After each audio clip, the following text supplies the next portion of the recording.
अस्सलामुअलैकुम। आज के वीडियो में हम बात करें जो किसी भी इमेज के सिलेक्टेड हिस्सा को डालने के लिए एक पावरफुल टूल है। बर्न टूल को यूज करने के लिए फोटोशॉप में टूल बॉक्स से बर्न टूल सेलेक्ट करें या शॉर्टकट की प्रेस करें। अगर डॉज टूल सिलेक्टेड हो तो टूल ऑप्शंस पर क्लिक के बर्न टूल चुनें।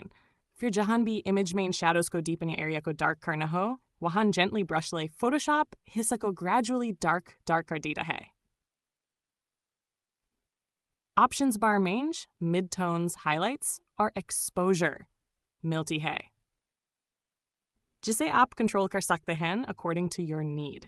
ये टूल स्पेशली टैब यूजफुल होता है जब आप इमेज में डेप्थ और फोकस लाना चाहें, जिसे पोर्ट्रेट्स में चीक बोन्स हाईलाइट करना, बैकग्राउंड को थोड़ा डार्क बनाना या किसी स्पेसिफिक ऑब्जेक्ट को हाईलाइट करना बाय डार्कनिंग द सराउंडिंग्स।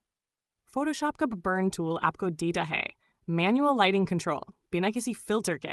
तो दोस्तों, बर्न टूल का स्मार्ट यूज करके अपनी इमेजेस को दे सकते हैं एक ड्रामेटिक और प्रोफेशनल लुक। अगर वीडियो पसंद आए तो लाइक, शेयर और सब्सक्राइब करना न भूलें। मिलते हैं अगले डिजाइन ट्यूटोरियल में डिजाइन चेस्ट के साथ।